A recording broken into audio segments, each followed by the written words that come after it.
Welcome back to the big issue. And let me just repeat my WhatsApp line so that for those of you who are watching us on television can also send in your messages.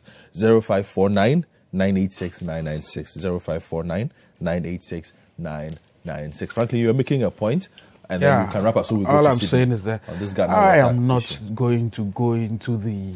Of course, it's also very important to talk about merits. If Ghana Water had come out to say 10% of our customer base are having issues, then we can begin to even begin to interrogate the issues properly. But even then, even if 10% of your customer base were having issues, these are things you resolve amicably. There are clauses in the contract I am very positive as to how this should be dealt with. But as I said again, let the two parties not play any saintly roles here. In fact, it's not even the best for any spokespersons of government to be seen to be speaking on behalf of Ghana Water. Because the script really has been the case. At any time, and I'm trying to, because I know SOFTtribe quite well, and I know their operations, I know their pedigree. And it's not new. As I said, the Aketia system, the controller and accountant general, they tried everything to make sure that the thing was sabotaged. With this same complaints, some workers are not being paid. The thing is broken down. When you went into it, you realized that it was the same officials of the controller accountant general that were actually sabotaging the process. And because of other things I know, that seem to be playing back this matter. I probably won't say it, but I just want to say that, look, the vested interest are the only reasons why these things are happening. And let's stop this business. I hear they want to resolve the issue on Monday. That's the latest I'm hearing. What's the point? So all this drama was unnecessary. It was unnecessary. Okay. Really. Thank you, Franklin. Sydney, what have you made of this? I don't have a clue. As to what's going on? I frankly, there are some things that I just can't figure out. Is somebody trying to steal money from Ghana Water? They are saying somebody is preventing them from supervising their own billing process. Somebody is preventing them from backing up their own data. So they are losing money. They are losing cash. They are saying they don't want to. They want to see what goes on every single time. No, I'm saying they are losing cash. Is that what they're saying? According to Stanley because Martin, because their billing systems are not functioning properly. Is that the issue? Yes. They said they are not even losing money. They are not losing money. They said this. They were not very clear. They said, 1 month we got this, another month we got something. It could be due to usage. Tell whether it's out of consumption or anything, nothing. They just said, we were getting 60 million at the point we got 63, at the point we got 64, without any indication as to whether it is due to usage or. They have not told us the average they expect monthly. Sydney? Well, in my professional experience, whenever you have a situation that you want to unravel, the first thing you do is to follow the money. Yeah. If the money leads you to the problems. So if you can get a handle on what is involved financially, then you'll appreciate where all this is coming from. 60 million, 63 million a month. Yeah. Is that what they said? Yeah. Is that what Ghana Water has said? Or is it, or you guys are just putting numbers out? You see, the press conference itself was not, whatever interview it was not so clear. At a point, they said they were getting 67 million. Then occasionally it came to 63, sometimes it came to 60, and all of that. And they are blaming the system. And what we are asking is, what percentage of these errors or this, dips that you are seeing is actually due to system error? Yeah. They are not able to say. Yeah. Okay, so system error arising out of the SOFTtribe, not system error from Ghana Water treating the water and supplying for them to bill. They have not told us that. Well, all right. So they are billing something around about 65 million a month, which is a 14% increase in revenues since the billing started. Really. Okay. So since the billing started, they've been able to get some. They've been able to raise an average of 14%, which is not in this. Okay. So they're making about 65 million CDs a month. Is that what they are saying? More or less. More or less. Okay, averagely 65 million a month. And with all the messing up that is going on with SOFTtribe, they say they are losing money. Or the issue is not about money. You see, what they've claimed really is that some customers are reporting that they are not getting proper, or they are not being billed properly, and that in one instance they lost 7 million. In one instance, because the previous months they were getting 60 million. And so there was no historical. They lost 7 million, not because they suspected that. Not because they suspected that it's a SOFTtribe that is responsible for it. But because they assumed that because one of the three persons reported that. In fact, let me give you the instance. One person was billed 10,000 cedis. Another person owned a swimming pool and was given a zero bill. And another person also was credited with 3,000 cedis. I mean, those are the instances they cited. Yeah. So it was a swimming pool. And given zero bill. But at the heart of this, was there water in the swimming pool? Let me just say that. At the heart of this. But that's a wonderful question. They're saying, gentlemen, that at the heart of this is a violation of provisions in the contract. Now, according to Dr. Brimer, giving reasons for the termination of the contract, he said SOFTtribe revoked GWCL's access right to customer database on the company's local servers without notice. That, he said, affected GWCL's operations and rendered the water distributing company incapable of serving customers effectively. An IT audit conducted by an independent firm discovered that ethical hacking provisions in the contract had been violated since 2016, even though GWCL paid for it monthly. Hacking? Yes, ethical hacking provisions. Ethical hacking? Yes. That's unethical hacking. Well, he's a bit of a misnomer. He's the man in IT. That's a bit of a misnomer, isn't it? Hacking by definition is illegal. It's unethical. It's unethical. So how can you have ethical hacking? Well, yeah, unless you actually authorize somebody. You authorize somebody to hack so you can see the results. But in this instance, if it is in-house, then you have access to what is going on. Of course.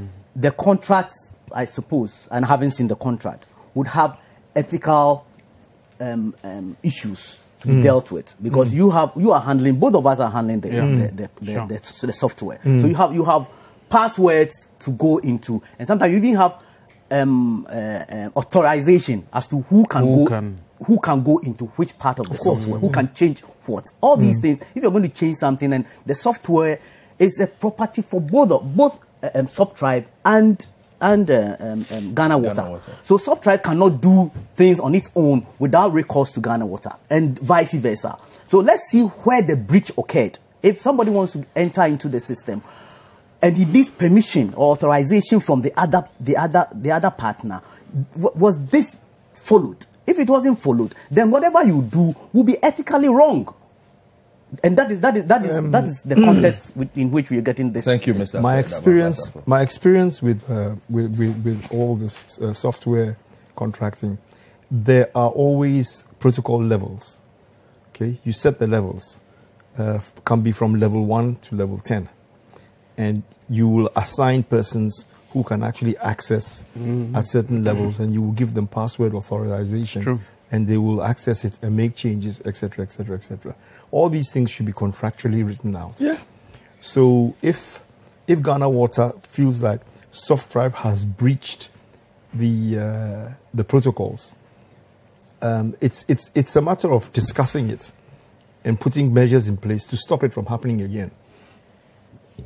What I don't understand is, if Ghana Water and Sewage is saying that there are ethical breaches of hacking, ethical breaches in hacking, what are they complaining about? Because ethical hacking will be contractual. It will be in the contract that they will allow it to go on to a certain degree. I don't understand how they would have worded that in the contract. So it's very difficult to assess and analyze what they are saying. But let me get back to the key points of the issue. You see, Electricity Corporation bills somewhere around about 1.2 billion cedis a month. That's their billing level, around about 1.2 billion. The PDS issue that we just recently went through, you could see how lucrative the deal was based on some very, very simple numbers which we were privy to. Now, if Ghana Water is doing 65 million a month, seems to me that it's very low. I think it should be more. Something just tells me that for the amount of water that we use, everybody has water. It should be akin to electricity in so many ways. Yeah. But that's And a the tariff arrangements, that's a tariff issue. yeah, but the tariff arrangements are no more different, except for the fact that with water, we tend to have the lower income barrier where we subsidize heavily for those who are seen to be in the lower income bracket, which we do. 500,000 customers. Yes, and we tend to do that We do that too for electricity. for electricity. But now you see, when we start doing that comparison, then you have to ask yourself, where is the regulator? Where is PURC in all of this? Why did Ghana Water and or SOFTtribe, whoever it is, invite national security when the PURC is sitting there? And this is a PURC job, as far as I'm concerned. Okay, if the water provider is having problems with one of its vendors, you call your regulator PURC to come and mediate and sort out the problem. But to take it to the level of national security, I mean, I think exactly what is national security supposed to be doing here in this instance? What was the brief? I think the brief initially was that the SOFTtribe noticed that its Somebody was software was they were trying to sabotage the software, and they had cause to believe that a former employee, together with active members of Ghana Water, were actually trying to do this after they failed. Failed to have access, and then they failed. Was it the threat? The extortion was prevented, which of course they've written several letters to. So they said, okay, well, this is very important because the national security has a communications wing which deals with these technology issues, and because it's a state entity, because it bordered on matters of the software issue. So they thought national security should be our way. And that's how come SOFTtribe activated that. And Ghana Water agreed. I think national security coming into this second instance is what they are trying to say that, well, what's the point in coming to raid our offices anyway? It was not an invitation to come and find out whether the software has issues or not. But Ghana Water is saying that because SOFTtribe invited national security, the first instance, when they believed the integrity of the process was compromised, they also thought they should invite national security to go and raid the offices. Okay, so I'm still confused. You have 2 minutes to unravel my confusion. I think SOFTtribe has engaged the PURC in some regard. I think they mentioned that as well. Well, I say, is the concern here that somebody is trying to steal the water? No. Or divert the water? That's not the concern. The concern here is that if water is used, billing rightly has been compromised. That people who use water may not even receive any bills at all. And then those who don't use, performance issue. So if it is not performance issue because somebody else is billing. There's a performance issue on the part of the biller. Yeah, we have gotten information that people use water without paying. It means that you are not discharging your duties under the contract to bill. You see the system. It is the software. No, it's the software. Why can't national security make sure? He just read something from the papers, and when he was reading, it was just so clear that there was a dispute. There is a dispute. He just told you, and I've not seen the contract. but I know that that contract will have a dispute resolution mechanism in the By all contract. means. Exactly. Then I also know that the first option will be an amicable settlement of the dispute. And it's first provided one avenue for an amicable solution of the dispute. You talk to your regulator. The second, if a amicable resolution of the dispute fails, where do you go next? You see, I wish. These are all speculative. I wish that I wish that we see the contract. Then we can be speaking to the contract. But if you say you believe that, you can't expect always, that. These are. But there are also you can't always discuss and experience based. You can't always discuss things hypothesis you can put unless you have full information. You will never get full information on anything. If you don't have full information, then you are discussing. What are you discussing? As reasonable. I think Sydney asked a question. Who has stolen? Has any money been stolen? They've not been able to prove to us that, well, look, SOFTtribe, because of their actions, someone is unduly benefiting. And I'm saying that the instances they've mentioned are actually expected to the extent that it constitutes 0.1% of a 1%. It's negligible. It's really not. It's not a basis. Maybe they don't want to neglect it. Oh, yeah, but then you resolve those issues. You don't go ahead. We don't even have the numbers. And you see, if you listen to the officials, they are already set. They already prepared their minds that they'll abrogate this contract. Well, maybe they have. You don't think that? You don't think that? Maybe you're not telling us all the truth. Hold on. Maybe they have another company. Honorable, say, hold on. Maybe they have another company. You don't think it prudent that for a case like what Mr. Clifford Brymer was making, it would have made sense to tell us that, well, the so-called billing problems we're having affected X number of people. Exactly. And we feel it is grave enough to move on to this. They only gave 3 instances. You don't think so? You see, probably we were waiting, or we are waiting until we get to the point that the whole system collapses. It was a 1-hour press conference. Your question is, do we wait until we have these numbers to that is significant enough to say, okay, let's kickstart abrogating. So if you're MD and someone sends you a text message, my bill, I'm getting zero bill. Another person calls you, my swimming pool is filled, but I don't get bills. All of a sudden, you go and abrogate a contract. You should give real numbers. Every contract, I mean, I'm a lawyer by training, and I tell you that if you draft a contract with a dispute resolution mechanism in that contract, then probably you are not a so we have the dispute resolution in this contract. Thank you. You don't know. There will be. I will definitely. No, it is there.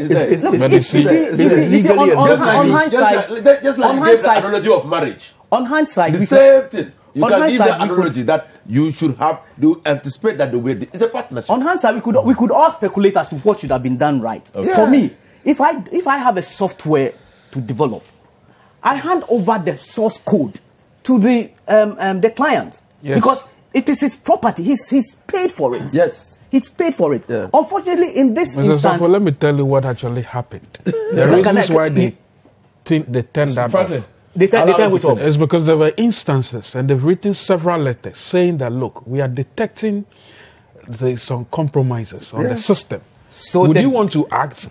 You don't hear anything. They even complain that a higher official within Ghana Water has come to extort money, and is saying that without doing this, we would destroy the system. You see, and then people were picked up, and they said, okay. They are also interested in making sure that the process the system is fairly well protected. So let's see. We all have access to the controls. We are seeing that from our end, nobody can fidget with anything. Maybe it's actually coming from your end. The moment they turned that off, people started complaining. What is your problem? So clearly we see. And they say your issue is that you need your money.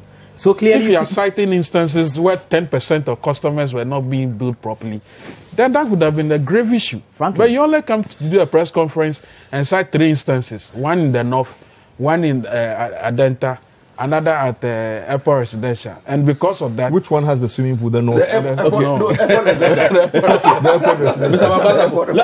Mabasa, then we go to Afro Barometer. You see, at the end of it all, this one turned this thing off another person turned that in off. Actually, that is immaterial. In fact, that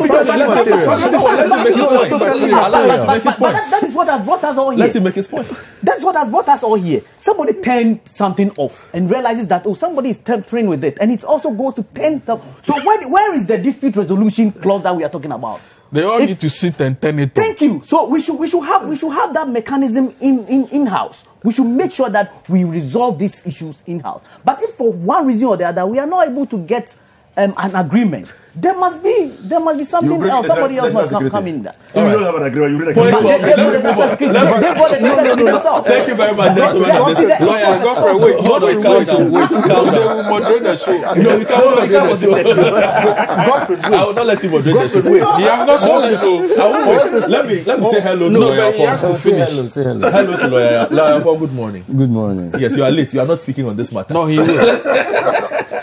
Listen. I believe I was actually saying something when others tried to help me. Yes. For whose help I do not need. See, but you allowed them to help you for 15 minutes. But you said I should allow them. Wrap up.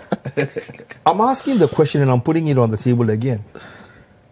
Is Ghana Water and Sewerage saying Ghana Water Company? Ghana Water Company. By the way, it's a limited, old school. It's a limited company. Yeah, it's old school. Yeah. It's a limited company. So it has a certain measure of independence in what it is doing. Yeah. And for those of you who are shouting, it's a government, it's a national asset, it's a national asset, it's a national asset. Yeah. It is no national asset. It belongs to the government. It's not a national asset. Oh, is there a difference? There's a big difference. See, let's not digress. We don't have too much time, so stay on track. We won't go there. Yao is trying to don't be interject, tempted. and he's not supposed to talk. I'm asking again, before we brought national security in, where is the insecurity in this whole issue? Before you bring national security in to come and correct the insecurity, what is the insecurity here? Are we losing water? No. Is somebody not being built? There's an accusation of extortion.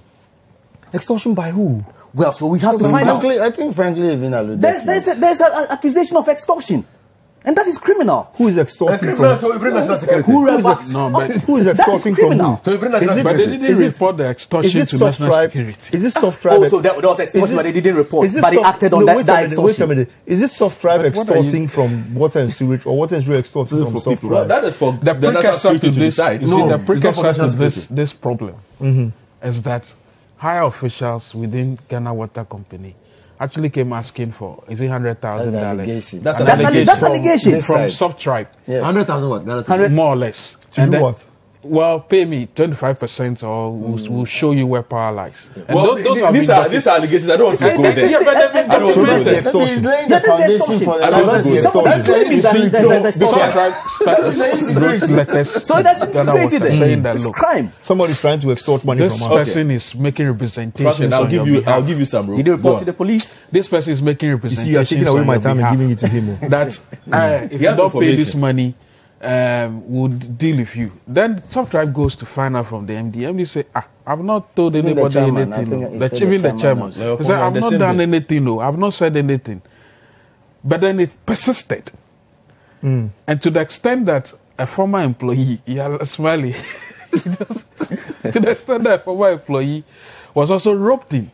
That is the Ameyu gentleman. No, Exactly. why? We don't know. And we don't don't even even know. know. His name has been We mentioned. don't even know. His And name this has same been made very person was public, picked up by national security. They did some investigations and they said they didn't find anything and they let him go. The next thing is we are terminating your contract. There was no letter stating that there are breaches. There are 10 in the contract. There's no But you letter don't know stating why. that about 10% you don't of know why. customers Let him finish. are not being billed properly. Because they were We are seeking now to know hearing who asked that for the 100,000. we are only Points now made. hearing through a press conference that somebody owed a swimming pool. Okay. It was not built properly. Thank you very much. Another Franklin Kujo. It's okay. It's okay. Thank you very much, Franklin Kujo. So let's move the conversation. worried about it. Lawyer, You're not worried about extortion. I have tried so many times to finish my contribution. to finish. You're not worried about It's extortion. only fair. We Okay, are gentlemen. confused. Let's see the finish. Sydney, everybody's pleading on your behalf. You have a minute to conclude. I'm finished. That's a good one. That's 1 minute. I'm asking very simply, how It is come, the questions you keep asking that how keeps come bringing national everybody back. security How come national security is involved in this when PURC, the regulator, has not been brought in to come and sort out the issues involved? This is a simple contractual issue. Yeah. Contract between supplier and a contractor. I see no reason why national security, unless somebody is stealing the water and exporting it out of the country. Or the fees being paid. There's also extortion. Something. How the fees being paid. And there's been no single letter. Franklin, you keep coming back. Because I'm trying to see how the process is. There's no single letter stating the aggravated, assault the gravity of these offences that have been mentioned, except 3 instances. One swimming pool. Another person. You are not worried about. You are not worried about extortion. What extortion? You are not worried about extortion. Okay. Mr. Franklin Kujo, Sydney. And at the end of the day, Yes. sorry, Kujo, at the end of the day, even if there is extortion, And that is serious. yes, if there's extortion, there's stealing of water, improper billing, then you call IOCO. Yes. You see, everybody's advising, right? We are advising. No, we have all these institutions whose jobs are clear and defined. I'm sure if they had called Yoko, we would be here talking about why did they call in Yoko. So you see, it makes sense. Follow It makes sense. the process. It makes sense that this is economic and organized crime office. not. It makes sense because it's organized crime. If somebody is deliberately Doing that. changing the software in order for them to divert money into their own account or something, then it's organized crime. So that's who you call. If somebody is trying to break down the whole system such that there'll be no water supplied to anybody in the country, all right, then it's national security. But there's no intention, or as far as I have read, there's nothing that is saying that the water is going to run out soon, because SOFTtribe has been able to If the billing is not right, the water will soon run out, because Ghana Water will not have money to even buy inputs to process the water. Oh, if billing is not done rightly, and we don't want to wait till we get to the point where we have. All right, gentlemen, it's okay. Let me help. No, you have Afrobarometer with graphs. They've made claims that about 10%. We are going to go there. But you see, they provided data. They provided information. They provided information in graphs. So you don't come and say that people sitting in Hamile, 3 people have said the government is not performing well, and so on that basis, the whole country says the government is not performing well. Contract, the whole partnership is a subject matter of a contract. That's all. Exactly. So why deal with bring it? the Okay. In the contract, I think we have finality on this matter.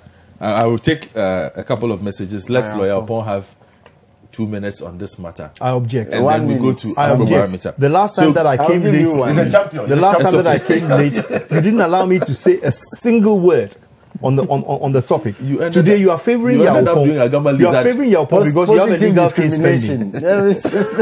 He has a legal case pending. Let me read some messages. So, let's see. Well, Nia Jete, you are thinking that it says lay people should not be commenting on issues they are not schooled on. You should bring experts to speak to specialized issues when they arise.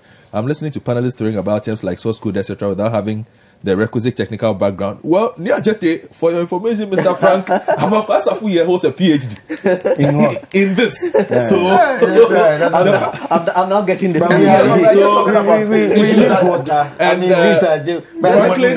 Franklin knows his IT. He holds I don't know. I'm only interested in the he holds a historical. PhD in how to steal water. Nia Jete was Seriously. He says people are doing Gentlemen, let me read who messages. are better placed to interpret contracts than lawyers and accountants and other. You need common sense. Lawyer Opon, hold on. Let me just address it. So they are making comments. They should also be fair. You are fired. So sometimes you should also come again. Find out the backgrounds of people before you make these comments. Make comments. He's an IT expert. He does this for a living. Thank you. Would you Contract conclude is his? here. Would Is you he living conclude well? his comment to the Yes. I'm living very well. What did he say? You can see. You can see. Yeah. Well groomed. Yeah. Also, thank you. Maxwell Kelly from La Paz says, is it true that SOFTtribe wrote to Ghana water for Ioko support? I don't understand that question. They wrote for national security support. That was in 2018. Yes, 2018. Not Ioko. Also coming in, I listened to both sides. This is from Ganyobi in Kuntunse. I listened to both sides of the Ghana water and SOFTtribe dispute. And SOFTtribe sounds very desperate. Contracts survive on strong relationships. And I believe this is the end of the road. Yeah. This is what he is saying. And also Jones Adoboy from La says, good morning, City. We destroy our own out of jealousy or envy. An issue that could be handled without the public brouhaha. You make it look like something big has happened. And yet foreigners are duping us every day. We don't hear about this. Okay. Charles Ingbawi says, this raid by national security is a blot on business and investment confidence in Ghana, especially when SOFTtribe is a local firm. Sydney, for once you have been objective on an issue. This is Charles from Ingbawi. Couldn't Charles, let me finish. Couldn't they have just employed an IT auditor to check the supposed anomalies? Absolutely. Why make a fuss by bringing national security to create a storm in a teacup? I'm glad the message has gone down. They did do that as well. And that audit would have been able to say But that they did that. 10%, 20%, 30%, 40% of the system is compromised. So the then question that would be the basis. So what we need to ask then is, Where we is need that the report? details of the report of that audit. Haven't you guys got Let's it? not do No, this thing. Ghana Water did not release that. Oh, then as what are we well. doing? Why are we wasting our time discussing it if they want to give us only partial information? So, Lawyer Paul, I'll give you a minute on this and then we can talk about Afrobarometer and then the new CD that is running around. Please watch your... One looks like the 50 CDs and the other like the 5. Please keep your watch. Cannot differentiate. Watch your time very carefully. Watch your time very carefully. If you're giving your opponent 2 minutes, you translate it to 20 minutes. Now, It's not really going to the studio. It's not coming back to no, I mean, as far as I'm concerned, I was happy to be and delighted to be receiving notices from Ghana Water. Yeah.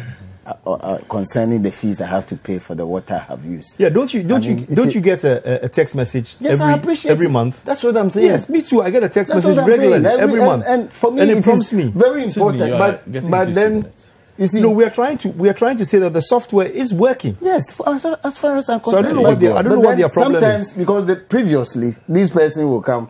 We were at your gate. We didn't find you, so we couldn't read your meter. Now it's so easy, and you can just send or even use mobile money to pay for the debt. Mm-hmm. That is where we should be heading to. As far as I'm concerned, I get my water all right, but because of this within the past 4 days or so, water was not flowing. Perhaps it was because of these problems. You haven't paid your bill, so they can't. So they have shut you off. No, the whole area, incidentally, around Adenta, is there where They took the software away. Is there where the fish pond was?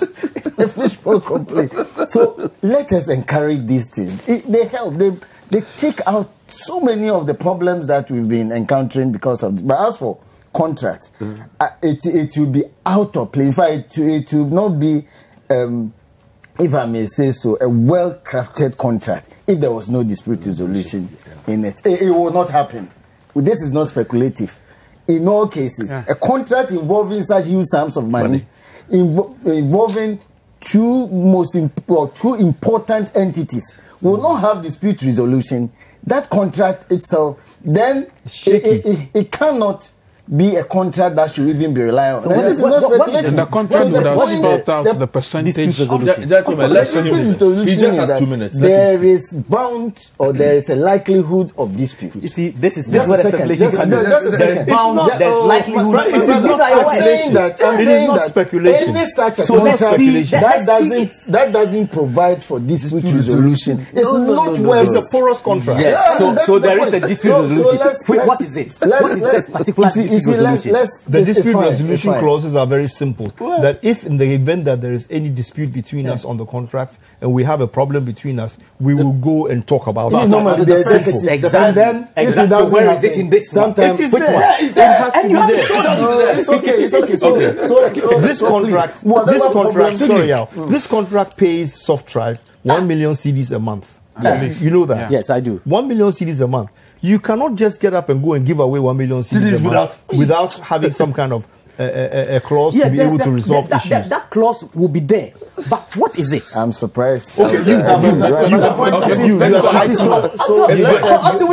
the IT man. Where's the contract? I cannot speculate. So once again, let us encourage both parties. As far as I'm concerned, let's encourage both parties to ensure that this contract, even if there are seeming problems or actual problems, they can be resolved.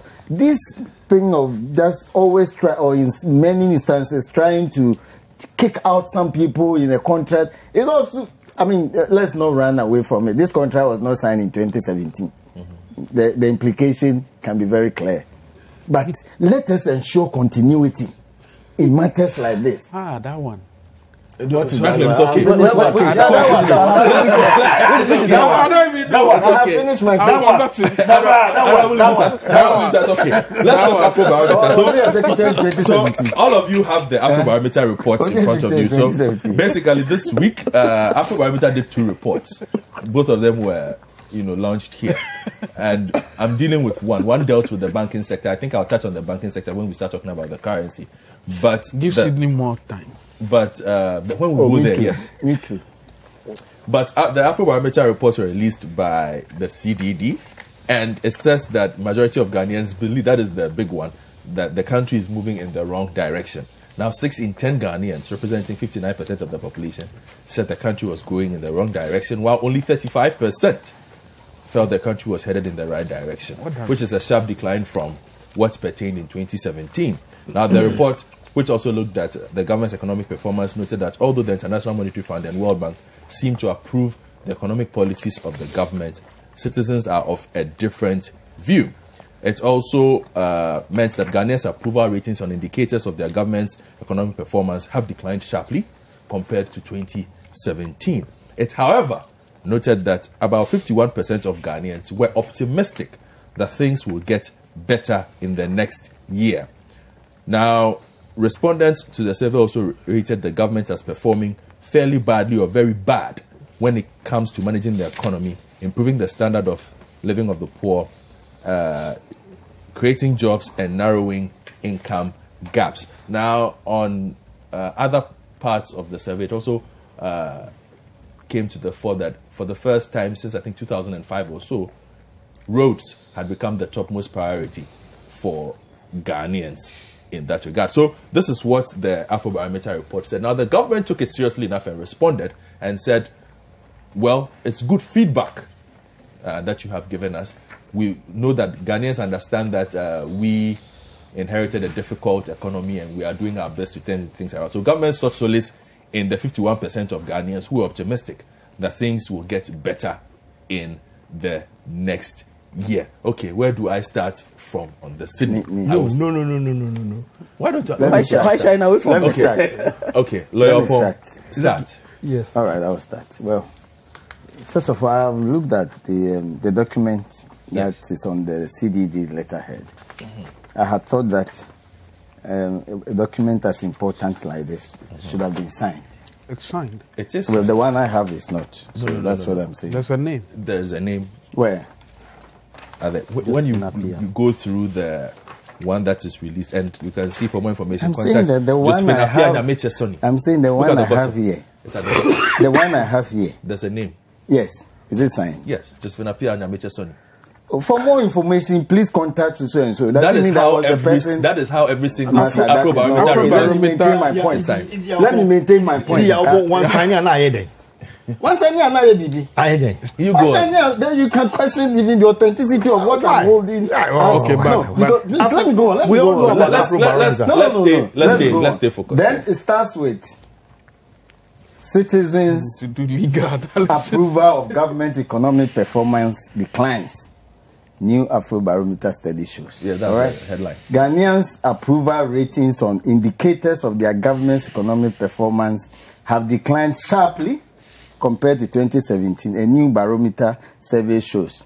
So the first is this barometer indicating economic condition in 2018? No, since the last time the information was collected, I think they said 2017. Yes. Yeah. Yes. So I'm saying that is this representing our condition from 2017 or let's say 2018? January? This survey was conducted within 3 months of this year. This year. No. This year. No. Lawyer Paul, I have read the entire document. No, Master. I'm also looking at the document, page 2. No, but my job is to provide you insight that you don't have. I'm saying I have looked at the entire. I'm looking at page 2. Can I finish? Okay, but let's the Afrobarometer team in Ghana, led by the Ghana Center for Democratic Development (CDD), interviewed 2,400 adult Ghanaians between 16 September and 3rd October 2019. Just about 3 weeks. So that is what I'm going to go with, and not any extra information. That's why I'm asking if this is the document that was issued by them. This is called a summary. So they use. It's called a summary of our findings. Yeah. That's what I'm saying. Let me complete.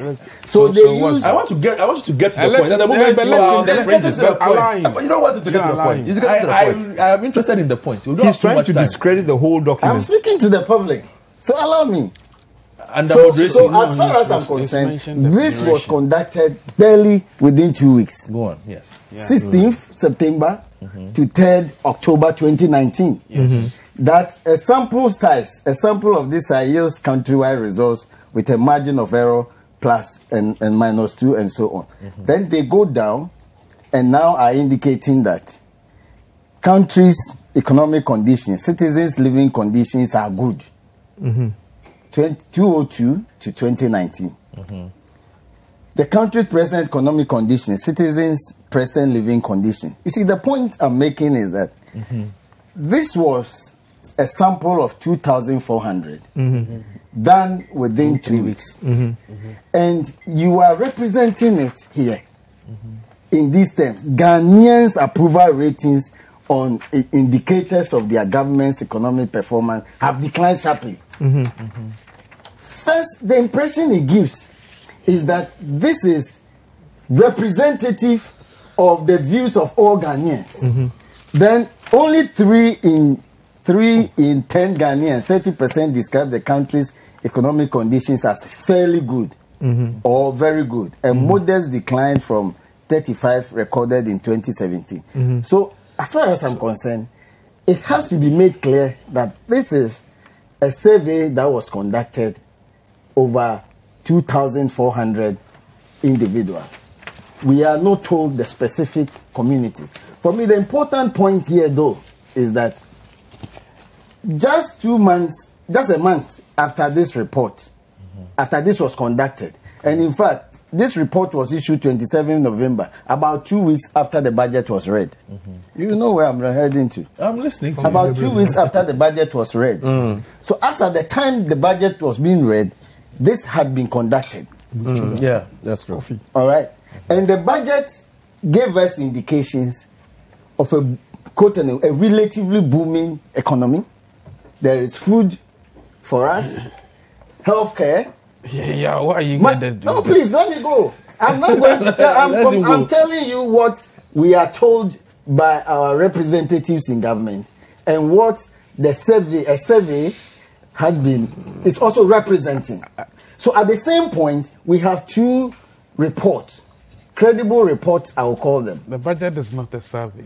No, what I'm saying is that the budget tells us that even inflation is now about 7.6. Yeah.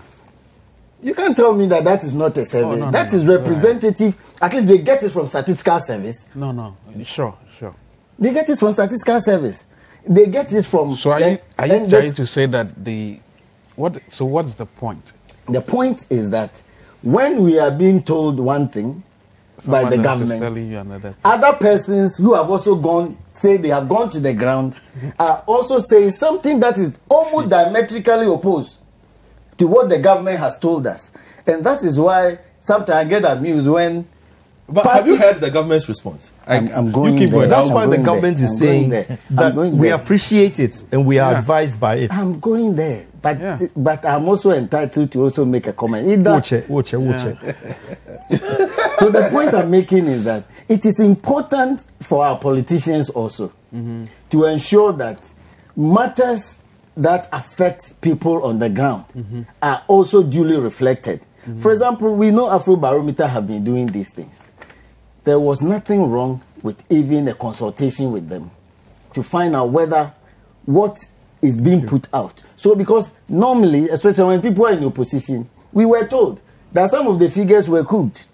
Or that was not the way that... The government is saying. Yes. Yes, it's true. And we were told that some of the figures were cooked. We demonstrated that, yeah. And from what is coming in this one, there should be an explanation as to whether or not these figures issued by CDD is more credible and accurate than what the government issued through the Minister of Finance. I think this is the people's view. I think this is the people's view. This is the people's view. So it prevails over.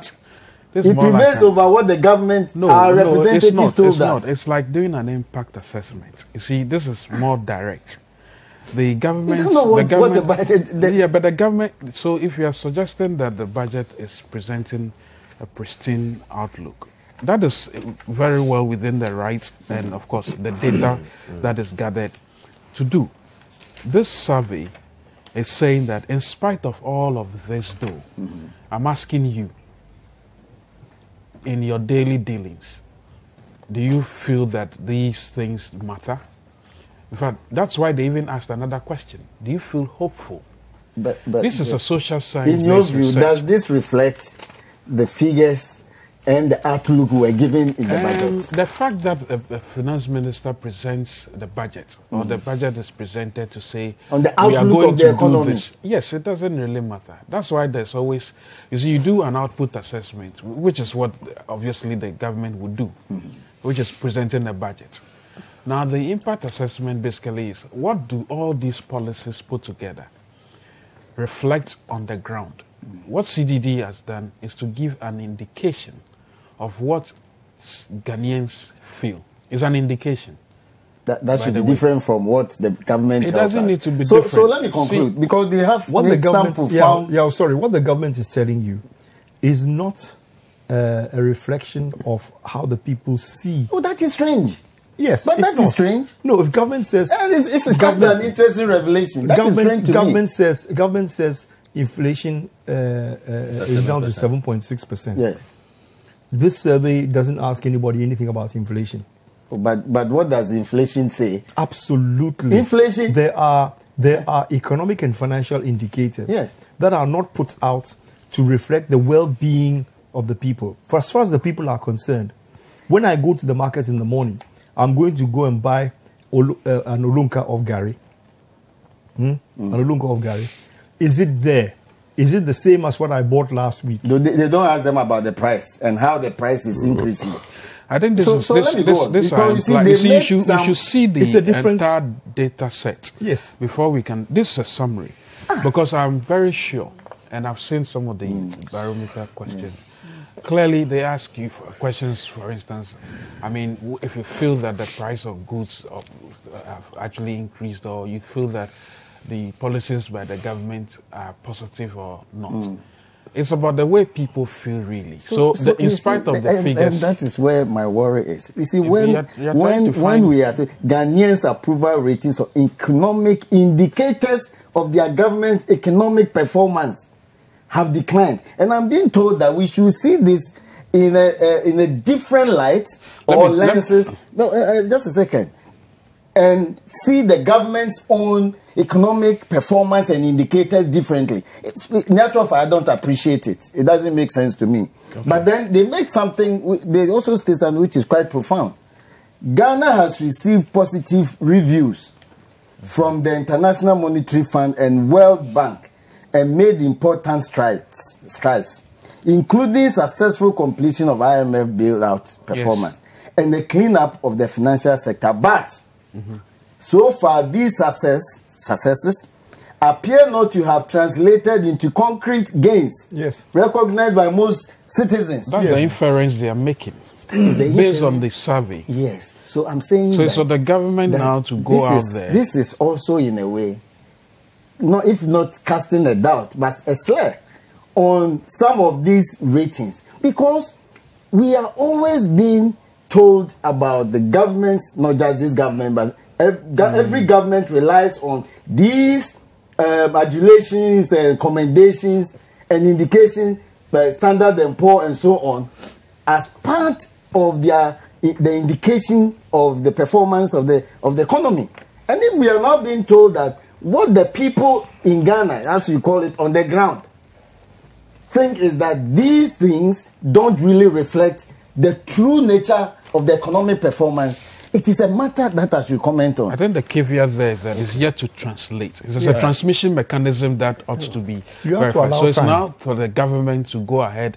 I think the government will take this and say... not to have translated. Yes, it appears. It doesn't mean... It is yet to translate. Not to have translated. Yes. It is important. It appears not to have translated. Not to have translated. You want to come and do the survey in my house? Yes. All right, come to my house and come and ask me the same questions they asked all these persons. I just want to conclude on my answers. It's a good analysis.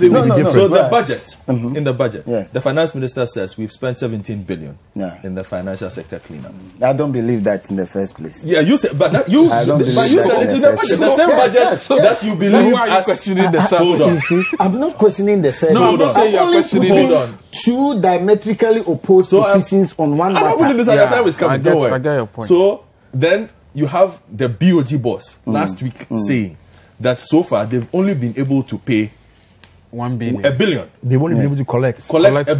One is paid. One is collected. One is paid. One so you have to put it. Citizens ask, because I sit on a morning show where citizens are asking me. Simple question.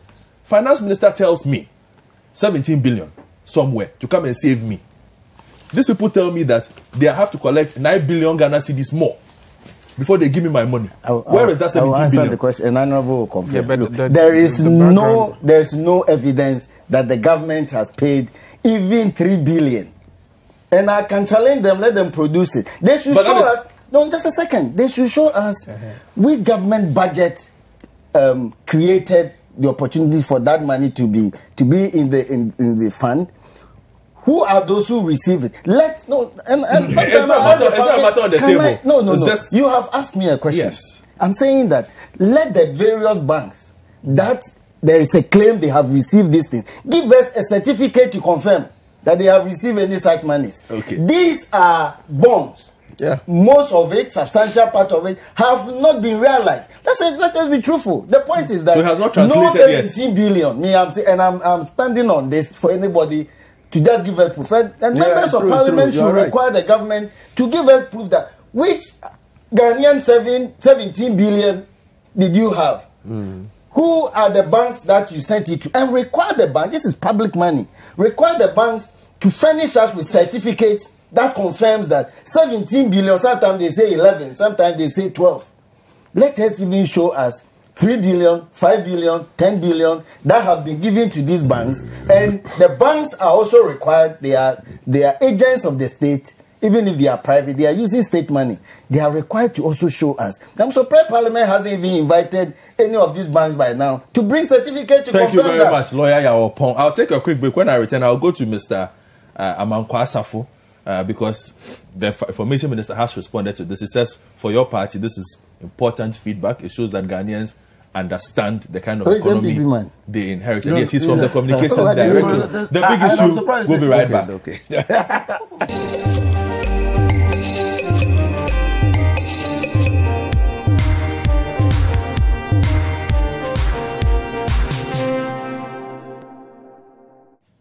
Welcome back to the big issue, and we are discussing the Afrobarometer report. You've heard from Lawyer Yawopong, and if you also want to share your views on the Afrobarometer report and its conclusions, you can send your thoughts via our WhatsApp line 0549 986 996 0549 986 996. Let me go to Mr. Fred Amankwa Asafo, who speaks for the government in this particular regard. your government seems to have accepted this in good faith, and they're saying we'll put in the work, but then when we look at the numbers, it also shows us that Ghanaians understand where we have come from and where we are and where we want to go. Exactly so. We would not attack CDD nor Afrobarometer, although I am particularly surprised that these figures are out there compared to what all other internationally recognized institutions have said about Ghana. But this is 2,400 respondents. And so when the statement is made to sound as if it's all Ghanaians. Oh, you what? It's all Ghanaians that are given these reports on their life issues. That it is quite surprising, because what we have done so far from 2017 to now, I expected to see a better report from CDD. But be it as it may, CDD's report sounds more political. Yes, it does. It sounds political. Go on. Yes, it shows approval ratings on indicators of their government economic performance have declined sharply compared to 2017. So if it is economic indicators, we would want to know which are the economic indicators. There were 100 questions that were asked. I spoke to the lady, is it Josephine? Yeah, Josephine. Yes. There were 100 questions that were asked. So if we are asking questions about people's perception of their livelihood, and it is economic indicators, you would want to know what is the inflation rate today, and what was it in 2017 or 2018, and has it created any improvement in your livelihood? So the indicators are good. All the economic indicators are relatively better than we met in 2017 to now, if you compare. If you are doing that comparison, if it's economic indicators that we are talking about, then these are facts. This cannot be, it is not propaganda. The facts speaks for itself. Now, when you talk about hopeful and feel, hopeful and feeling are not factual issues. They're emotional. They are emotional issues. So 2,400 of the respondents, out of 30 million of us, 2,400 were questioned. And even if you say majority of adults from 18 is about 15 million. Out of the 15 million, 2,400 of them told us about their feeling, not about economic indicators. Because economic indicators are numbers that cannot be disputed. Actually, wait. You see, in a survey of this nature, though, I think let's also be a bit cautious. Yes. You don't go about asking people. Inflation rate was 10% last year. This year, 7%. Yes. So, what do you think about it? So then they will say, okay, we agree. The next question that will follow is actually the most important, which is, how does this reflect in your You see, social science surveys are not. But social science surveys. These are issues you can contest them. Yeah, you can obviously. I am an interpretivist. I am a qualitative researcher. So numbers when you are campaigning, and you go into the hinterland, you don't. The language you speak actually would be that. I'm sure that we are interrogating the issues that are here. Let him go. You don't go and tell them that I've grown the economy by. So we should stop using 20%, those terms, to be honest. And so I think use our own terms. Do well for me. The person who asks you, the person will answer yes or no. So people have answered questions that were posed to them. So if I go and I post different questions to them, it is likely to get a different result. So we are interrogating this based on the questions that were asked by CDD. So if the questions they ask, and they are doing research, they have their methodology, they have their objectives, they have their research questions. The problem. They have the research problem. So they set out on these issues. Before you are a researcher, you have to put all these parameters down before you go into the field. So you know your research question, you know the results you are expecting. So you ask questions. No, that's you're casting. Let him flow. It's difficult to say that because you see when you say let him flow, I'll give you have time. No, let's because this is in motion. I think it's important to also say that to impute that because before you even set out to do the survey, you already know what you expect. Yeah. It's not a fair. You're insinuating that. It's not a fair No, comment. but you can't ask a question to which you have no fair answer. No. They are plausible. The question is not like a lawyer going to court. The question is asked with response. We all do research. No, but the question was not cast out. It was a close question. You see, what it is that it was given. So there are questions. The question is asked. What do you feel? Do you think it maybe 20%, 10%? Thank you. So based on that, you cannot say that it was based on an expected outcome. You see, this is the difficulty. And I said, let me. I think that we need to support. I need. You see, I need to interpret what you have given out. Yes. You are telling me my feelings should be numbered. Maybe if we had a few of the questions. Frank, let me. No, I know. See, you are measuring my feeling. You are measuring emotion. And so probably social scientists will tell me. So from a range of 1 to 10, how do you find the economic development of this country, that direction is going? So you are giving me numbers to pick, to measure my emotions with. But be it that it may, as a government and as a party, we have accepted the report, and we would work tirelessly to make sure that if the report comes next year, we will have a better reflection of what is going on. But the CDD itself, CDD and its commentary on their report. You know why I said that? They seems to have an idea of what they expected before they put this report out.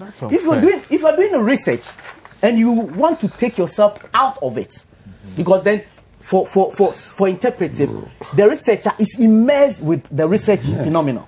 But for positivists, the researcher is outside the research phenomena. Are you suggesting that researchers went out there with a view in mind, that they sought to ensure that they asked targeted persons questions they knew? You're discrediting the I wish that on what people do. It's like discrediting the SMP. I wish that I had what they have done is to cast a doubt on the budget also. I wish that we had. You don't understand the budget. I wish that we had the 100 questions that were asked. But you can get it. Go to CDD. So if we go to the CDD website. That were asked, go to the CDD website. You can download it. We've interrupted Mr. Amapasa for a lot. It's fine. I wish that we had the 100 questions, and then we are getting numbers that would now be interpreted. So you are interpreting the numbers. So if you are interpreting the numbers, you must as well tell us in your interpretation. You must as well tell us that out of 2,400 Ghanaians interviewed in this report, 30% of them said so. You don't say that Ghanaians approval of the on government. But that is what the data actually says. It says Let me make my point. That is my worry. Yes. If you are saying that, but you haven't even seen the questions. So my worry is here. Your worry is in the summary. You see, my worry is in the summary, because the summary is saying that they have made from the summary is saying that. But the detail is available. So why are you I'm sure you have your point. You have your time to make your submission. You are going a bit above. I'm sure you have your point. Let's make it interactive. Not when we are speaking across each other. See, that is not interactive. See, it's fine. See, you have made a report. You have conducted a research. Yes. And you are giving your report of the research. Yes. I expect that the report would reflect the research that you have done. Okay. Now, the research, you conducted research on 2,400 Ghanaians. Within 2 weeks. Within 2 weeks. And then you come and tell us that Ghanaians' approval rating has declined. So, your reporting and interpreting your result should tell me that out of 2,400 Ghanaians interviewed, this is when you are giving me. This is when you are giving me the report of your research that you have conducted. Exactly. But if you come and tell me that Ghanaians' approval rating had declined. Meanwhile, in this summary, you haven't even told me how many of them you interviewed. I need to go back. It says 2,400. Thank you. So the summary, your summary should tell us. At least say majority. Your summary should tell us. The majority. It's an interesting proposition your majority you put is your majority. You have a minute though. Your majority is so far as the numbers you conducted the interview with have reported. You cannot report anything I'm not outside sure your they even research. came to my village. You can't report anything outside your research. I understand that. That's how surveys are done. But if you are, that is how surveys are done. So you give me the report as your research brings out, and then you say that inferring, therefore, if we take this thing, then it means that from the sample we can infer, but inference are not necessarily factual. But nobody has said they are factual. If nobody has said they are factual, then the CDD must come again with the report they have given out. About the what? report says Ghanaians' approval ratings on indicators of their government's economic performance have declined sharply compared to 2017. Okay, so rephrase it. Two issues. Sydney, rephrase it. Sydney, yourself. I had one. As a party, as government, we have accepted the report, and we are going to work to make sure that. What more is there is that Ghanaians, your budget figures. Ghanaians must know. Your budget figures should reflect this. Ghanaians must know, because and they are in viewers, contrast. And viewers must understand that this is not Ghanaians, entirety of Ghanaians speaking. This is report of 2,400 out of possible adult population of 15 million. Okay. If you do the math, you are going to get 0.01% of entirety of potential Ghanaians to be interviewed. Okay. And then you go ahead and infer. If they had come, if this report, especially the first paragraph of it, I get your point. Had come to say that out of the people, you're repeating yourself. So that's thank you very much. I wanted to ask a question before I come to another. Yeah, please. Did you read the survey done by the Institute of Local Government on the referendum? Came out a week ago.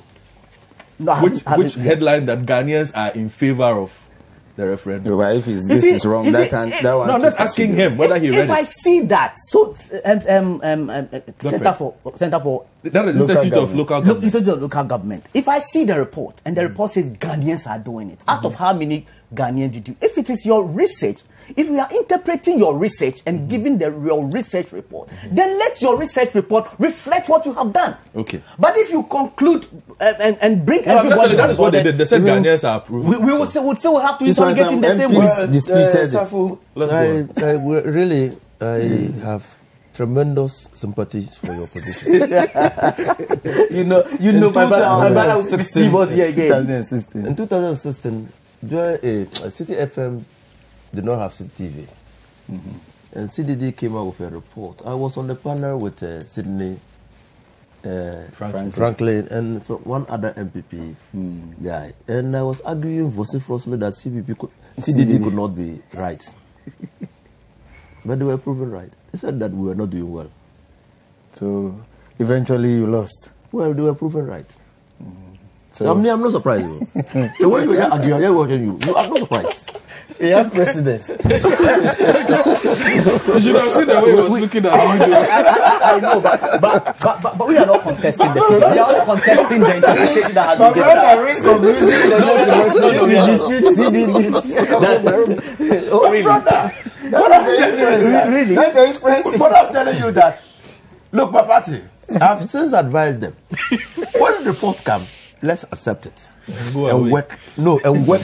You only do when you are in opposition. Because you see, that's what we have done. You see, you are not talking about this thing not being on the ground. I mean, contrary to economic indicators. Bro, who says they chop economic indicators? But that's what the CDD has given. Gentlemen, let him go on. This thing is that, you see, even you are a doctor, you are a doctorate degree holder. You are almost there. My brother and I did research. Even in economics, there's not a huge argument as to whether the progress of our economy should be measured by GDP or GNI. Yeah. And human economic development. Huge. Because now the evidence is that GDP doesn't reflect anything. That's the So let's stop using it. Yeah. Some even have now developed a happiness index. Yep. A human development index. Thank you. It's emotional. Thank you. So that I'm bring that and not bring economic indicators. It's okay. Let him CDD says economic indicators. CDD is not government. So we did not enjoy the interruptions. You did not enjoy the interruptions. CDD is not government. Just looking at me. For me, he can interject. Okay. You see, because me have been there before, deja vu. Me have been here before. Then Sidney said, "Oh, your arguments were very interesting." And I said, no, that is the point. That's the fact. And he laughed, maybe in his head. Because he was feeling differently. You see, the thing is that this is pro bono advice. Pro bono, the economy is being said to be doing well. Yes. That's what it is. Which Parliament has accepted. Yes. You have to we debated and argued over it and approved the budget. You were on the ground. Why didn't you challenge what I'm saying these is figures? That then they go onto the ground, even before the budget. And they're saying that, look, the people say that what you are saying you are doing, they are not feeling it. You said they shouldn't say that. Oh, I didn't say they shouldn't say that. I don't know why would we accept it? A feeling is a matter of perception. Yep. Perception. Okay? You can't go looking for hard evidence of feelings. It can be affected by many things. Yeah. But that is the answer the interviewee has provided. That he thinks that the country is moving in the wrong direction. How do you correct that one? The person said, no. And mind you, in politics, perception is as good as reality. Of course. As a political communicator and a politician, you must take the perceptions of people very seriously. Yeah, we do. The man has learnt a lot. We do. But you don't also forget that 60% say the direction is there, but there's 40% who also say it's heading in the right direction. Even part of I'm saying 60 saying that it's not going well, but 40% say it's going well. Even part of those who said the economy was going in the wrong direction said that they have hope for the future. Yes, because 50-something percent, 51% said the economy. That means it will improve next year. Even part of those who said it was going in the wrong direction still had hope that it will turn. Yeah. In 1 year. In 1 year. So why do you argue with that? Which means it's not the NDC government. It's not the NDC government. It's not the NDC government. Yes. Because we don't want the economy to change. But the thing is heading towards the wrong direction. How can you still have hope? It will because again, not that it is. No, because it is. It's a feeling. It's a feeling. Again, because it's a feeling. It's a feeling. Because against the feeling. Feelings are measurable. Don't forget. Feelings are measurable. Yes. I feel that I'm hungry. It just means I haven't eaten. Are you hungry 50% or 60%? Are you hungry 60% or 50%? I'm hungry. I'm hungry. So let's not add that. Let's not go there. It could be an emotional interplay of your mind over your stomach. But you might not be hungry. Hungry. And you still can't say that. So and we have always said, you see, and I hold tremendous respect for CDD because I've worked with them. Just like all civil what is it? Society organizations. You see, they are the filters. You can never trust government. This is profound. To filter the people's sensibilities for your consumption. Just like you can't trust the opposition because they are going to work to ensure that's the Buddha said it long ago. That we have to always work in a way and speak in a way to project ourselves as being better than the ruling government. So when I'm talking here, I'm projecting the NDC as being better than the NDC. You are disclosing it could be better. It could be part of my own personal idiosyncrasies. You understand? So, who are those we have to rely on? Civil society organizations. And so when they come out with such reports, they give a fair reflection of what we have on the ground. I'll give you an example. Section 100 of the Financial Management Act says that no legislation or proposal of government should be laid in Parliament without it being accompanied with a fiscal impact analysis of that proposal or legislation on the finances of the state. 2016, no compliance. Why? Because of the kind of system we run. Who do you think can raise this matter and to have a hearing? If I, opposition, I raise it, I'm playing politics. If no government MP will raise it. So it has to be civil society organization and neutral third parties. So that's why we must take them seriously. We do? Good. Now, we have said, and you don't have to look far to get an indication of what has led to this. You're not coming to say what you don't want to hear. Yes, you don't have to look far. Which one? Look, first of all, this government, and Opon just gave a little bit of it, has collapsed 8 banks. Collapse? Yes, I did it.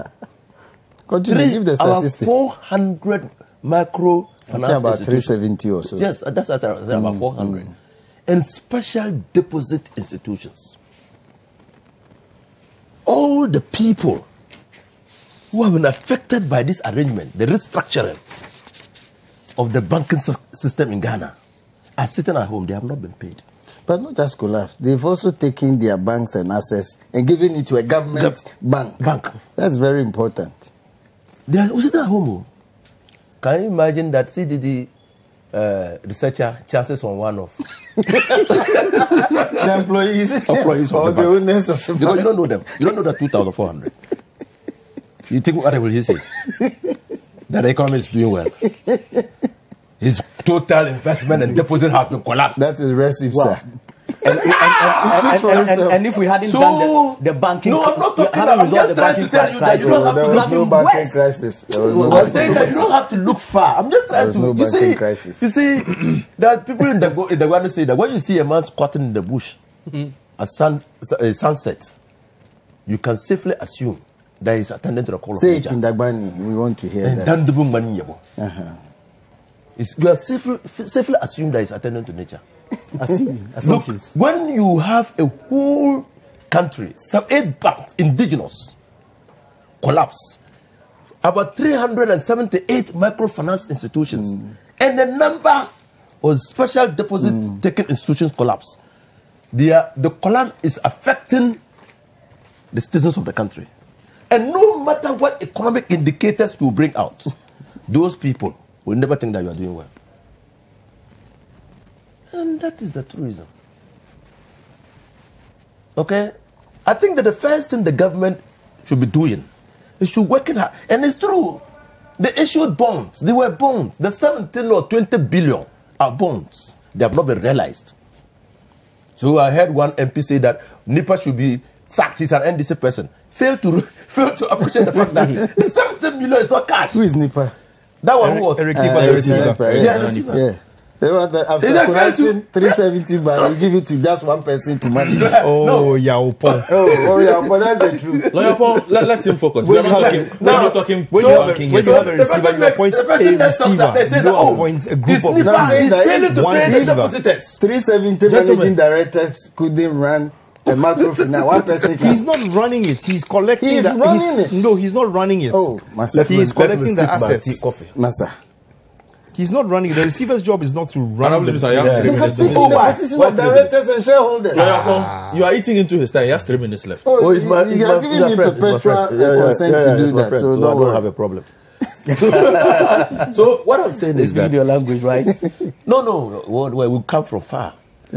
What I'm saying is that today, go to the markets. Maybe you should establish a research unit. Go to the markets. I'm telling you that stores are collapsing. Market women, they go to the market a whole day, they can't sell.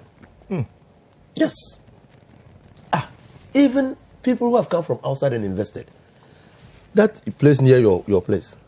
That, what is it? Supermarket or what is it called? Oh, yeah. The mall. ShopRite. No, the mall. That big one. Westfields Mall. What did they report? Westfields Mall. Yes. Well, some of the shops are closing down. Over. And churches are taking over. No churches are taking over. Oh, but that was the report that came out. They're closing down. Why? Because they are selling the purchasing power of Ghanaians has come down. No, some of them are selling the wrong products. Or some of them are selling the wrong products. What I'm saying is that they're closing down.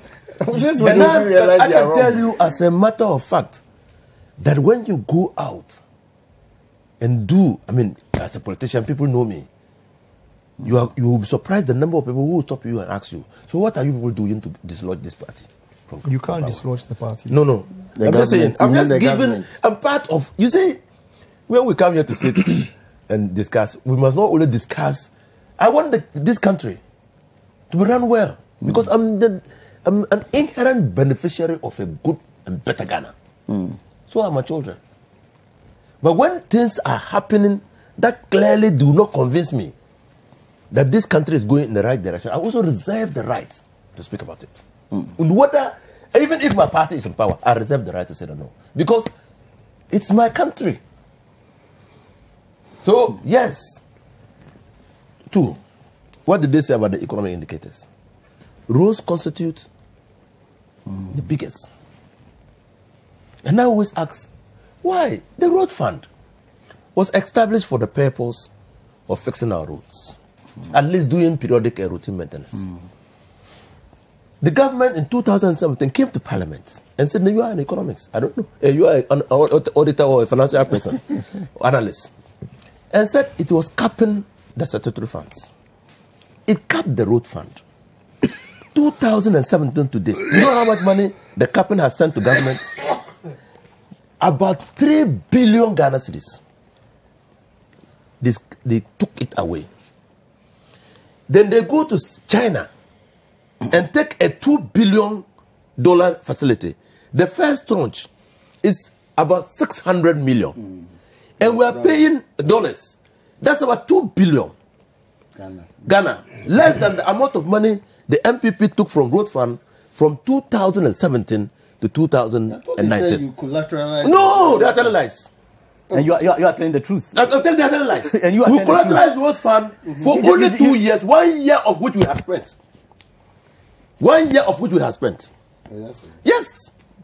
They're telling lies. Look, if we collateralize, you think they'll be able to skim off that amount of money. And then, when we are paying back to Sana Hydro, we pay 200 million extra. We are paying 800 million to Sana Hydro in form of interest, financial insurance, bank charges. Oh, I'm telling you. Is that not better? Then you ask yourself. That we are exchanging it with our. We are not exchanging with anything. Oh. Nothing. We're not exchanging with anything. These things come to Parliament. No, we're not exchanging with anything. We are establishing an escrow account offshore. And when we exploit our bauxite and sell it through the smelter and sell, I have 2 minutes. And sell, the proceeds. we put the proceeds in an offshore account. And the first major activity the process will do is to satisfy the debt. So it's not better, there's no better there. So this year, but you I'm coming. You took the thing to the World Bank and the IMF, and they what you are describing is a virtual loan. That's what we have said. But IMF said they didn't have enough information on the matter to say that. They did the same thing to the IMF, and they got X thrown at their faces. No, we didn't have X. They said you didn't read the letter. They said what? They said they didn't have enough information.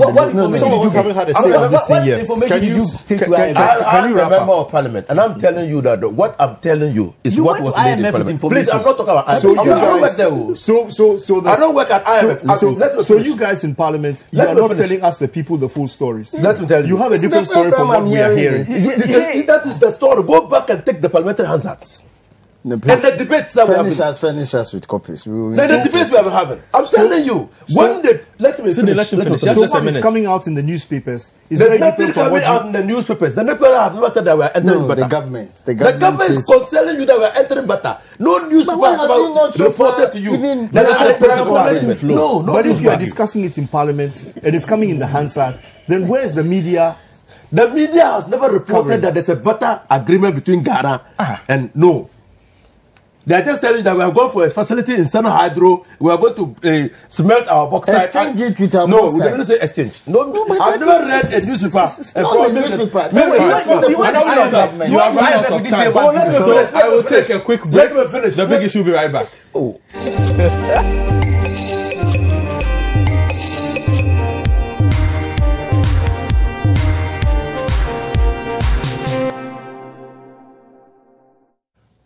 Welcome back to the big issue. Very heated debate on the show today. Forgive us, but I hope you are also picking up a lot of information. I have a couple of messages coming in.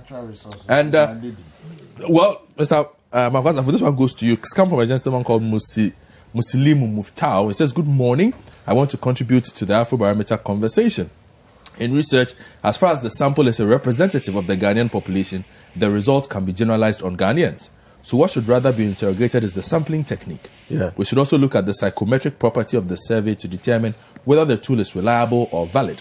Reliability results will show whether or not the tool produces same results when used on a similar sample, whereas validity will tell us if the survey really measures what it intends to measure scientifically. Thank you. So that is his contribution. Good morning, City FM. I wish the government will accept this report and work on it, because in 2014, this same report said 85% of the country, 85% of Ghanaians said the country was headed in the wrong direction. We all know what happened in the 2016 election. This is Kingsford Sepenu Nyatepe from Akachi. That was in 2015, eh? 14. Yes, 2014. Mm-hmm. So Anthony from Pokwasi says, I will ask. Well, Anthony, your first comment I cannot read, but I will read the second part of your message. Please keep your language clean and civil all the time. He says that he wants to tell Mr. Amankwa that views can be generalized. Views expressed in the report is generalized to the entire population, and the respondents are seen as the representative of the population. So please stop attacking the report.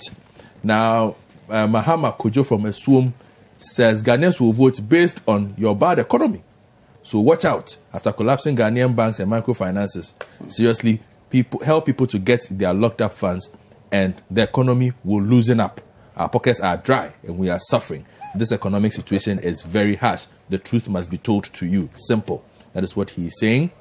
Good morning, City FM. Please tell the man speaking for the government that when people say times are hard, they should not take it lightly. When research outcomes go against you, use grammar to discredit it. If it's for you, you hail the report and glorify the institution that conducted it. Maybe you wanted CDD to interview every Ghanaian. That is what he is saying. That's far-fetched. Nana Kwame Akwetia says, Mr. Amankwa Safo, are economic indicators food on our table or better rules that we use? That is what he is asking. In 2014, that is what they said. Citizen Francis says, in 2014, according to the CDD report, 80% of Ghanaians said the country was headed in the wrong direction. In the latest survey, 59% of Ghanaians think the country is headed in the wrong direction. It looks like a lot of people are aware of the CDD's work over the past few years. So they are quoting it here from 2014. So, Mr. Makasa, that goes for you. And good morning. This one is on the water issue. Comes from Isifu Ishola from Nsawem. He says there are millions of people in and around Accra and other parts of the country who are without water. And every minute, millions of Akosombo Dam. Well, I don't know where the correlation is between the Akosombo Dam and water shortages. Let's see. Okay, I'll end the messages there and go to Sydney Kesley. Oh, you don't let me conclude. No, I'm going to Sydney Kesley Hayford to have his take on Afrobarometer, because Sydney, you end for me, and then we'll talk about the CD as well. The new CD. The new CD notes, yes. But before I start though, if the billing software. No, just important. If the billing software is not working, if billing software is not working, how does that translate into a shortage of water? A lot. Because most people wouldn't be paying what they should pay. And they need money to buy the inputs. But water and sewage, why are you trying to water and sewage will still deliver your water. No, well, the water must be treated first. It doesn't. It's not delivered raw from the money to buy. But I'm saying if the billing software is not working, then you will not receive your bills. You won't receive your cash, and you will receive your bills, and then you won't be able to treat the water. And they cannot treat the water, and the water will stop flowing in your taps. And that will be instant. The minute the billing software is not working for 1 month or 2 months, water and sewage will run out of cash. Well, we don't know how that works. That's where the fallacy of all of this is. But let's get to the issues that you want to talk about. Okay. You want to talk about what? Afrobarometer. The Afrobarometer report? Yes. Let me explain something to Yao Poku. Yao Pong. Yes. Because he doesn't seem to understand the explain to our listeners, not to Lawyer Pong. Understand. That is my view. Yao Pong is my test. If he understands, then the people will understand. We will see. Because he's allowed to hold his view. No, he comes from a rural community. He has a cocoa farm. Yeah. He has his own little farm as well, and he's there with the people. Okay, so and what do you have for breakfast? Banku or Gary? Oh no, I'm just having kose here. He has kose and cocoa. So you can see brother fruit. He's in with the people. Yes. He understands the market. So let me understand what you think I don't understand. For somebody who earns so much money and drives. Let me understand what you say I don't understand. Drives a Mercedes Benz. He still has cocoa and kose. He still has cocoa and kose in the morning. Sydney, I don't need cocoa and kose. Sydney, let me understand. Sydney, we have 25 minutes to make the point. That is what I'm looking forward to. I have bacon and toast in the morning, so I spend it as I receive it. You are earning so much money. You are still eating cocoa and kose. Oh, let him talk. Why? It's not part of the distance. He spends breakfast. Your viewers want to listen to Sydney. He spends 3 CDs on breakfast. Also, what you eat CDs. may explain your pedigree also. What pedigree? Yes, that means also where you are coming from. Where your ancestry and where you also come from. Gentlemen, let's stay on track. I want us to discuss Afrobarometer. That's what that one is well known. I don't need to explain it. Sydney, Afrobarometer. Otherwise, I move on. Don't move on. We have important things to discuss. Then say them. You see, the thing is this. When Yao Pong was trying to explain how people cannot see, or how he in particular cannot see the link between budget and people's living, it's a common understanding, all right? This is also actually a common misunderstanding in society, that you can say the economy is doing well, macroeconomic indicators are performing well, etc., but we can't see it, which is one of the results of the Afrobarometer survey. So let me try and explain just a little history, so people can appreciate. See, when I was a younger man, early teenagers, the budget used to be read not based on macroeconomic performance and whatnot, but it was read completely based the price of beer, a bottle of beer, the price of matches, the price of maize in the marketplace, price of onulunka, in fact we used to call it America tin, of Gary, etc., etc., etc. Why? Because in those days, the government of the day was very much involved in controlling just about every facet of agriculture and the economy. We had what you call the Ghana Food Distribution Company, or corporation in those days, not company. But the Ghana Food Distribution Corporation was responsible for buying the produce from all the farming communities in the country. And they will bring it all to centralized warehouses within the regional capitals. So if you wanted to go and buy chicken, or you want to go and buy tomatoes, or you want to go and buy Gary or whatever, you went to these distribution stores, and you went and they had all the produce, and you will buy. All right? Control prices. Absolutely. Government will control the price of beer, control the price of cigarettes in particular, and every asset, every particular item that the people or how persons were spending and living. That was before the palm cut. That was before everything. But I even see a big problem in what you are saying. Let the points be made. Economic indicators. Let the points be made. Inflation is one of them. It's got to do with pricing. Let the points be made. So we cannot talk about pricing and yet say that Ghana food indicates.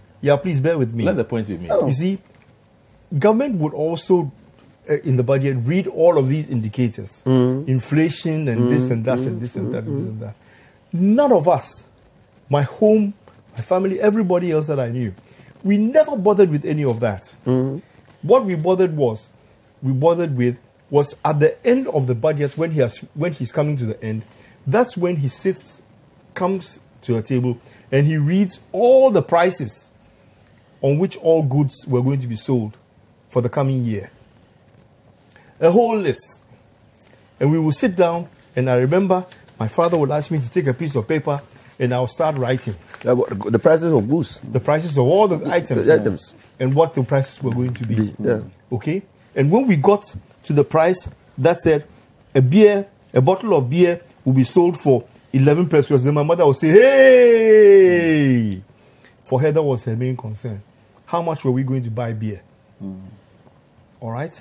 And you will go through all the lists, everything, eggs, sardine, gari, kenke.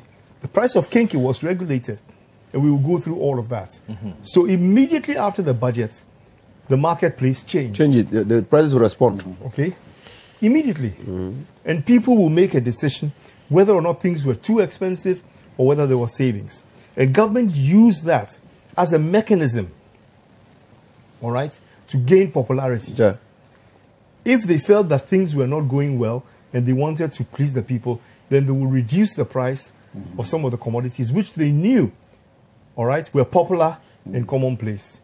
And they would subsidize, all right, because government was buying all the produce in the farms. It would subsidize those prices. So if government felt that they wanted to reduce the price of kenke, it would subsidize the price of the maize that was coming onto the marketplace. Okay. Now, with that, with those price controls, it was easy for government to influence the decisions of the people from day to day. Okay? Because they would go to Parliament if they needed to and go and change some of the prices in order to make it a little bit more palatable or reduce the prices if they wanted to make it different. We've been past that.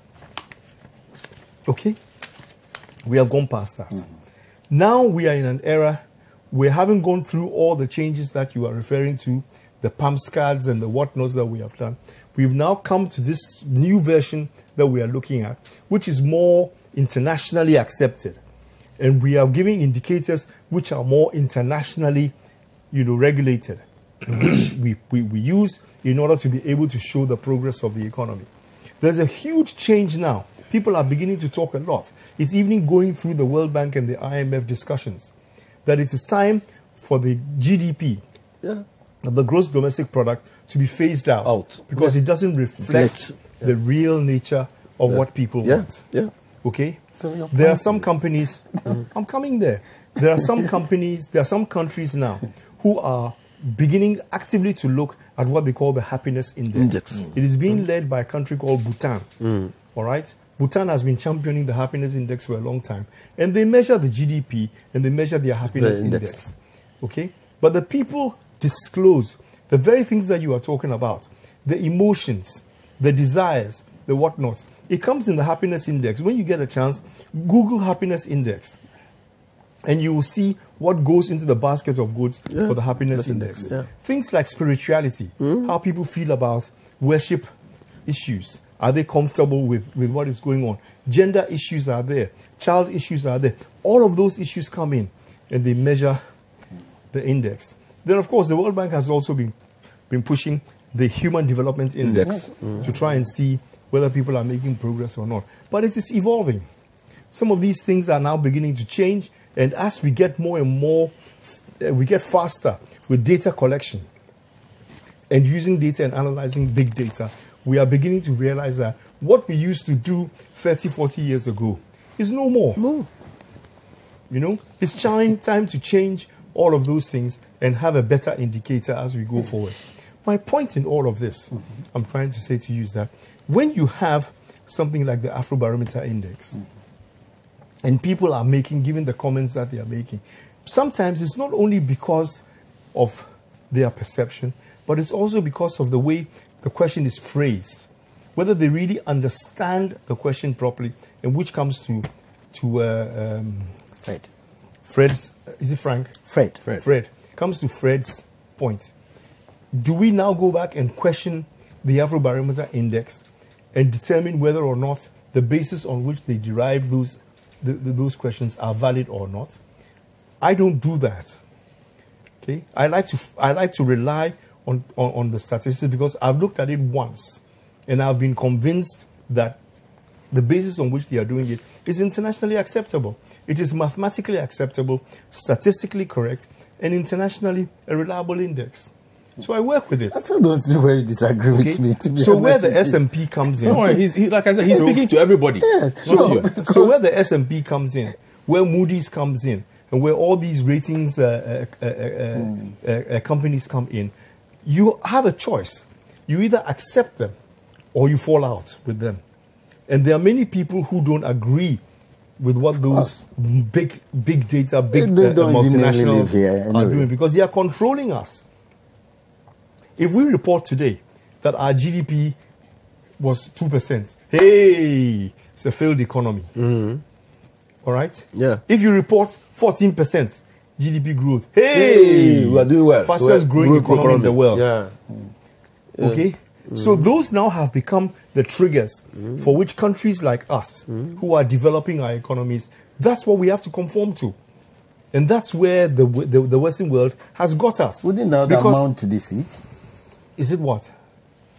Where we are aware of these figures, and yet we will rather conform to international standards, which are because we never contrary developed to this. Because we never developed ours. Our own standards. Yes, we don't have our own standards. One of them. We never developed ours. Oh yeah, Sydney has the floor. The Afrobarometer index is not a Ghanaian thing. Sydney, a minute more. All right? Yes. It's not a Ghanaian thing. It's an African thing. The figures here. So what it is the same indicators of economic performance. Gentlemen, there are some. A minute more, Sydney. There are some. Thank you. There are some companies who have tried to develop these indicators.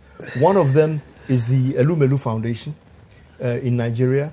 There's also Mo Ibrahim has his. Mo Ibrahim has got his, which he's trying to put out. And if you read it, you'll see there are quite a lot. In South Africa, there's an organization called TRALAC.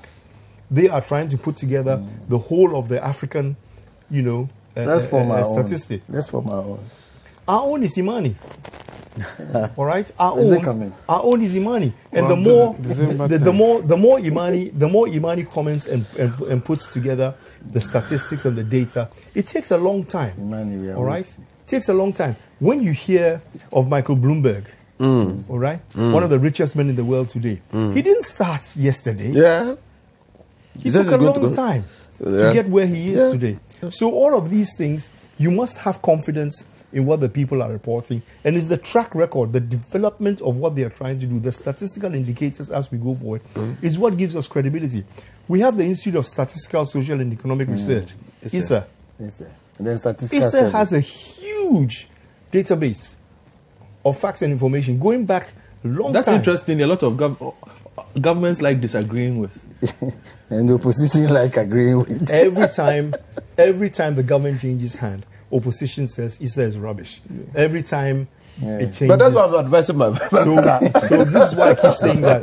This is why I keep saying that. When you have a report like this, all right, Afrobarometer report, you should take it as it is.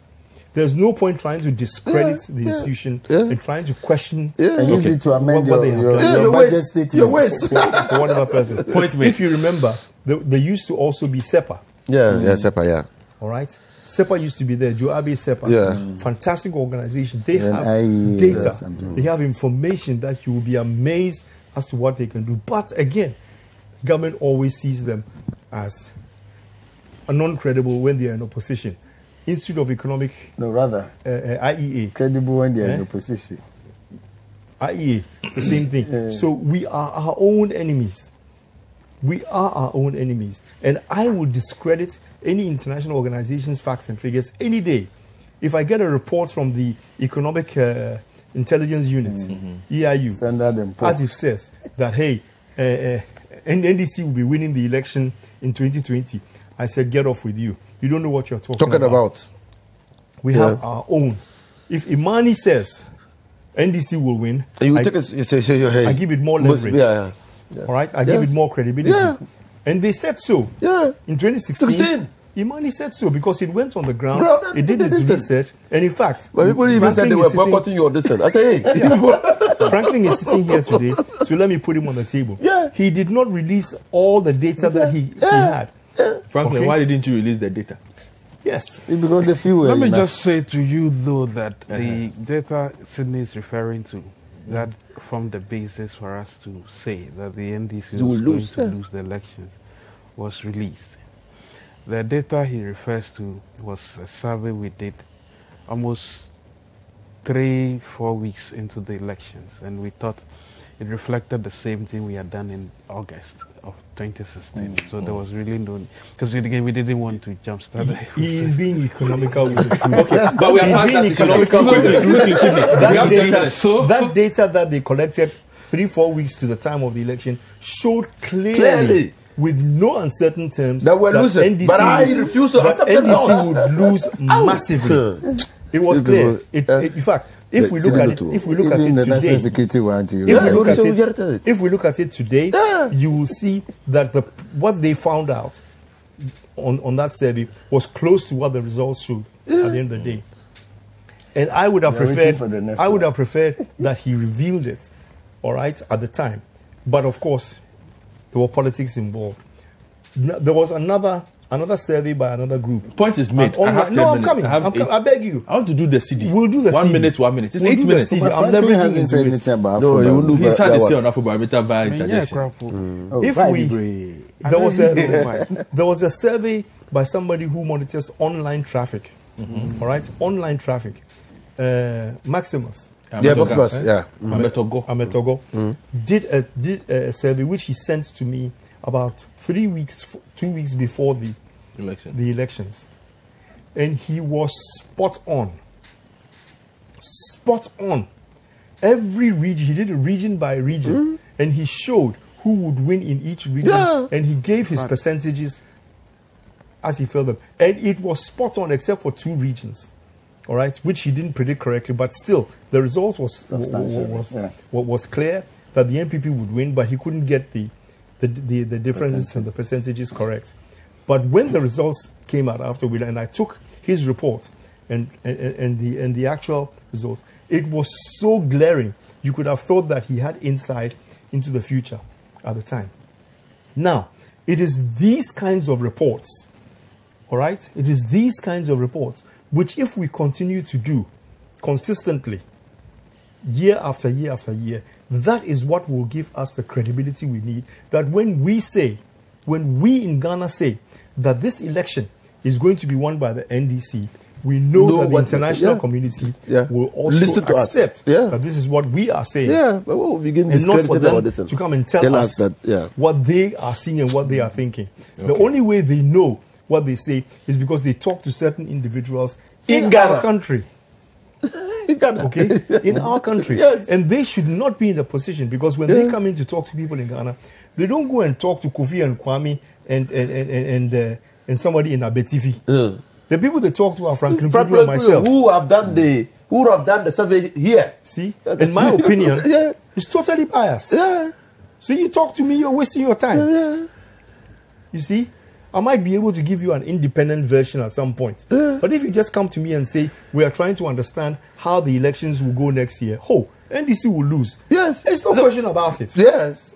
All right? Because he said it's totally biased. So yeah, I'm biased. And if I lose, I lose. If I'm wrong, I'm wrong. Okay? But if I'm right, I'll hold my hand up and say, I told you. So that's the way it goes. Okay. And this is the scenario. So Afro-barometer report says MPP should sit up and be aware of what the people are saying. They should sit up and be aware. That's all. And stop thinking that this is some bias. There's not thinking that they should have interviewed all Ghanaians. Absolutely. Or they are being political. Let me take messages now, look, because we run out of time. The only thing, we have 5 minutes. I'll give you 2 minutes and then I'll read messages. First of all, I think that a lot has been said, and I think social science research is a very important barometer to gauge what your performance actually looks like. Maybe the government also expects some results on how they are performing on their manifesto promises. On December 10th, Emmanuel will issue a scorecard. And so maybe... Oh, your scorecard is finally coming out. I'm not going to tell... I don't know what the results look like. You don't? I don't, because it's not completed. Okay. So, but let me just say that I think this has been a wonderful conversation. And you guys should just take your time. I mean, but I like the posture of government, by the way, that they want to take this in good faith and see what they can do about it.